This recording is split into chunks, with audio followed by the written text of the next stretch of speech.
The Washington Post was able to get their hands on some private Twitter messages sent between J.D. Vance and apparently a friend of his, who, of course, the Washington Post says decided to remain anonymous due to the threat of retaliation against them. But in these messages sent across Twitter, private messaging on Twitter, this was in the year 2020, J.D. Vance told this individual, this associate or friend or whatever it is, that Donald Trump failed as president and didn't deliver. Specifically, J.D. Vance said, quote, Trump has just so thoroughly failed to deliver on his economic populism.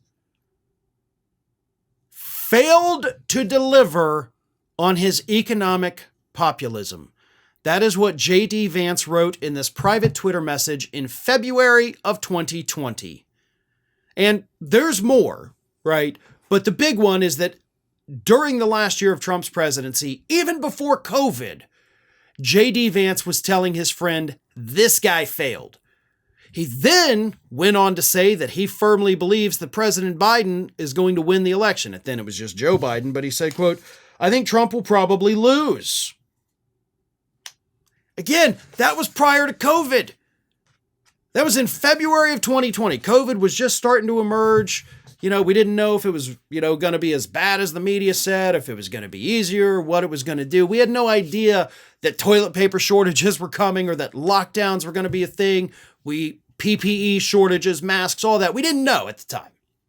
But already then, Vance was telling his friend, Trump failed, Biden's going to win. So as you can imagine, that one's hard to walk back. We know J.D. Vance has been called out for his past comments about Donald Trump, comparing him to being America's Hitler, all his horrible past comments about women, showing off his misogyny. But this is bigger, because this is a critique of Donald Trump's time in office, right? This is J.D. Vance saying that I am now running with this guy, even though 4 years ago I said he was a failure. And for the record, Vance is correct about that. Trump's administration was a failure. That's why it drives me crazy when all these advisors and strategists are like, you got to talk about your record. Really? Okay, if you guys want to lose, sure. But Trump didn't deliver for anyone, and even J.D. Vance in February of 2020 understood that and was willing to tell his friends that. So how's he going to walk this back? Oh, don't worry, he's trying. In a statement, Vance spokesman William Martin said Vance's 2020 assessment of Trump's failure to deliver on his economic policies was not meant as a criticism of the former president. Oh, no. But of establishment Republicans who thwarted much of Trump's populist economic agenda to increase tariffs and boost domestic manufacturing in Congress. Fortunately, Senator Vance believes that Republicans in Congress are much more aligned with President Trump's agenda today than they were back then, so he is confident that they won't run into those same issues within the party.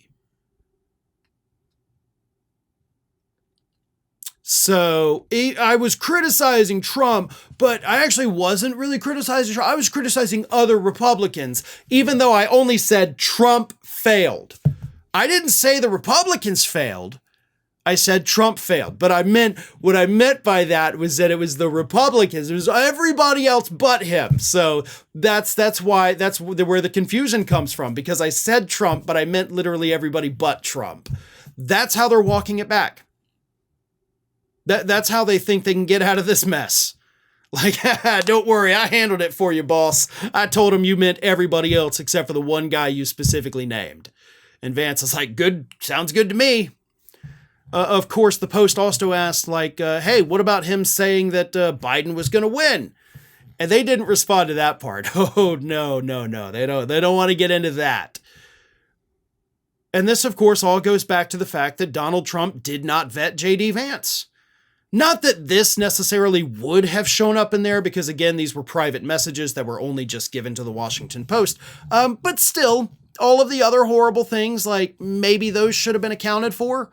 Of course, we won't really know for sure, because the only person I've seen that's really leaked the documents on the vetting that were hacked was Ken Klippenstein, and he was rewarded by Elon Musk by permanently banning him from Twitter. Because, Elon Musk loves free speech unless it's speech he disagrees with. So Klippenstein is paying the price. He had a huge Twitter following, was a huge guy on Twitter, and now he's being punished for publishing those dossier materials that prove how pathetic Trump's campaign is when it comes to actually looking into what happened with Vance. So that's why you end up with stuff like this.